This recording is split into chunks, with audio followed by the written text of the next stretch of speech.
हाल ही में mark Carney Bharat के आधिकारिक दौरे पर आए। ये दौरा ऐसे समय में हुआ है जब पिछले कुछ वर्षों में भारत और कनाडा के संबंधों में तनाव देखने को मिला था। इसलिए ये यात्रा केवल एक औपचारिक दौरा नहीं, बल्कि दोनों देशों के रिश्तों को फिर से मजबूत करने की दिशा में एक बड़ा कदम माना जा रहा है। इस वीडियो में हम समझेंगे कि इस दौरे के दौरान किन किन मुद्दों पर चर्चा हुई और इसका भारत के लिए क्या महत्व है। एक, पहली आधिकारिक यात्रा का महत्व। मार्क कार्नी का ये भारत का पहला आधिकारिक दौरा है। जब कोई नया प्रधानमंत्री किसी देश की यात्रा करता है तो ये संकेत देता है कि वह देश उसके लिए महत्वपूर्ण है। भारत दुनिया की सबसे तेजी से बढ़ती अर्थव्यवस्थाओं में से एक है, इसलिए कनाडा के लिए भारत के साथ अच्छे संबंध रखना रणनीतिक रूप से जरूरी है। दो, रिश्तों में सुधार की कोशिश। पिछले कुछ समय में दोनों देशों के बीच राजनीतिक मतभेद सामने आए थे। इस यात्रा का मुख्य उद्देश्य उन मतभेदों को कम करना और बातचीत के जरिए भरोसा दोबारा बनाना है। दोनों देशों ने यह संदेश देने की कोशिश की कि बातचीत ही समस्याओं का समाधान है। तीन, प्रधानमंत्री स्तर की मुलाकात। इस दौरे में मार्क कार्नी ने भारत के प्रधानमंत्री नरेंद्र मोदी से मुलाकात की। दोनों नेताओं के बीच कई महत्वपूर्ण मुद्दों पर चर्चा हुई, जिनमें व्यापार, सुरक्षा और वैश्विक हालात शामिल थे। इस मुलाकात को द्विपक्षीय संबंधों के लिए सकारात्मक माना जा रहा है। चार, व्यापार और निवेश पर जोर। भारत और कनाडा के बीच व्यापार बढ़ाने पर खास ध्यान दिया गया। दोनों देश चाहते हैं कि आपसी व्यापार को आने वाले वर्षों में काफी बढ़ाया जाए। निवेश के नए अवसर खोजे जा रहे हैं ताकि दोनों देशों की कंपनियों को फायदा हो। पांच, आर्थिक साझेदारी समझौता, सपा। दोनों देशों के बीच एक व्यापक आर्थिक साझेदारी समझौते पर चर्चा हो रही है। यदि यह समझौता होता है तो इससे आयात निर्यात आसान होगा, टैक्स कम हो सकते हैं और व्यापार तेजी से बढ़ सकता है। इससे दोनों देशों की अर्थव्यवस्था को फायदा मिलेगा। छह, ऊर्जा क्षेत्र में सहयोग। कनाडा यूरेनियम और अन्य ऊर्जा संसाधनों में समृद्ध है। भारत अपनी बढ़ती ऊर्जा जरूरतों को पूरा करने के लिए कनाडा के साथ सहयोग बढ़ाना चाहता है। साफ और सुरक्षित ऊर्जा के क्षेत्र में भी साझेदारी पर चर्चा हुई। सात, क्लीन एनर्जी और जलवायु परिवर्तन। दोनों देशों ने जलवायु परिवर्तन से निपटने के लिए मिलकर काम करने की बात कही। सौर ऊर्जा, पवन ऊर्जा और हरित तकनीक में सहयोग बढ़ाने की योजना है। इससे पर्यावरण संरक्षण में मदद मिलेगी। आठ, टेक्नोलॉजी और आई में सहयोग। आर्टिफिशियल इंटेलिजेंस, आई, डिजिटल टेक्नोलॉजी और इनोवेशन जैसे क्षेत्रों में साझेदारी बढ़ाने पर जोर दिया गया। भारत का आईटी सेक्टर मजबूत है और कनाडा भी टेक्नोलॉजी में आगे बढ़ रहा है, इसलिए दोनों मिलकर नए प्रोजेक्ट शुरू कर सकते हैं। नौ, शिक्षा और छात्र सहयोग। कनाडा भारतीय छात्रों के लिए एक लोकप्रिय देश है। इस दौरे में शिक्षा क्षेत्र में सहयोग बढ़ाने और छात्रों के लिए बेहतर अवसर देने पर चर्चा हुई। रिसर्च और यूनिवर्सिटी स्तर पर भी नए समझौते हो सकते हैं। 10, सुरक्षा और कूटनीतिक सहयोग। दोनों देशों ने सुरक्षा से जुड़े मुद्दों पर भी बातचीत की। आतंकवाद और हिंसक गतिविधियों के खिलाफ मिलकर काम करने पर जोर दिया गया। कूटनीतिक स्तर पर भी संवाद बढ़ाने की सहमति बनी।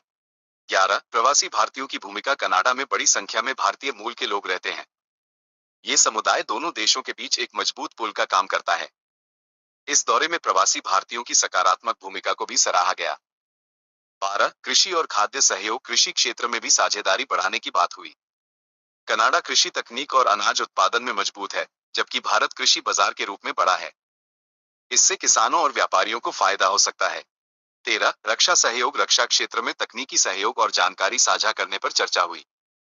हालांकि यह शुरुआत है, लेकिन भविष्य में रक्षा संबंधों को मजबूत करने की संभावनाएं जताई गईं।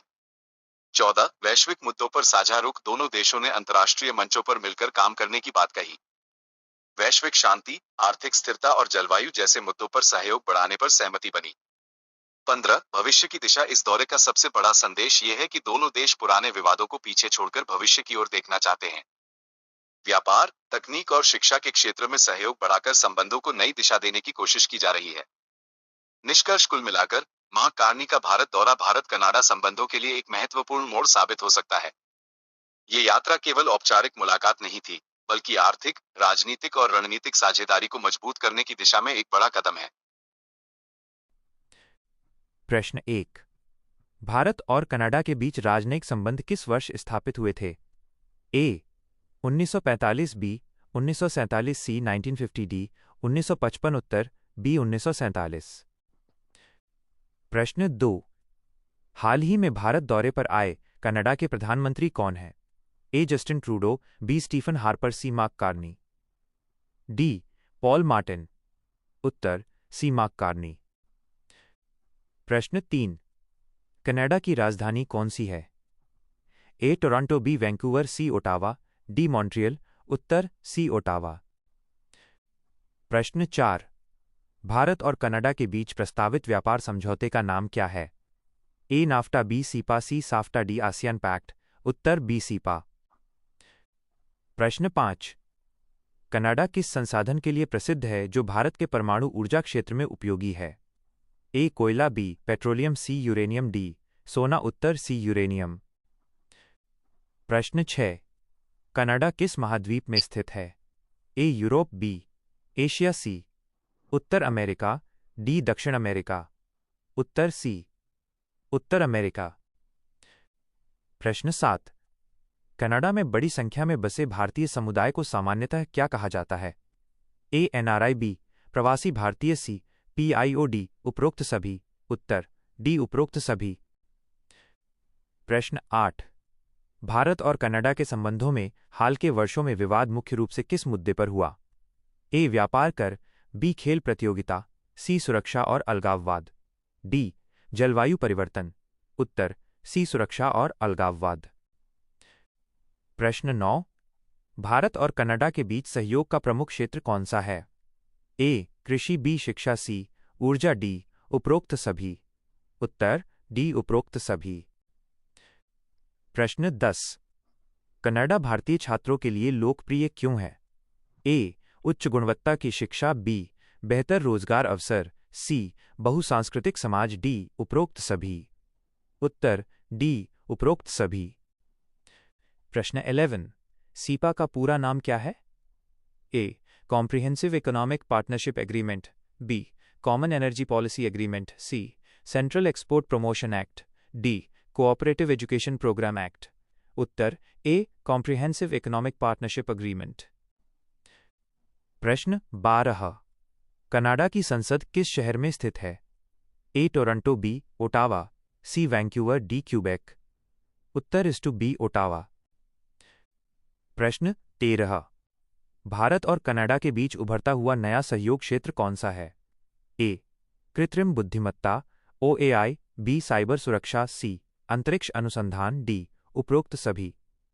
उत्तर डी उपरोक्त सभी। प्रश्न 14। कनाडा का राष्ट्रीय खेल कौन सा है? ए फुटबॉल, बी क्रिकेट, सी आइस हॉकी, डी बेसबॉल। उत्तर सी आइस हॉकी। प्रश्न 15।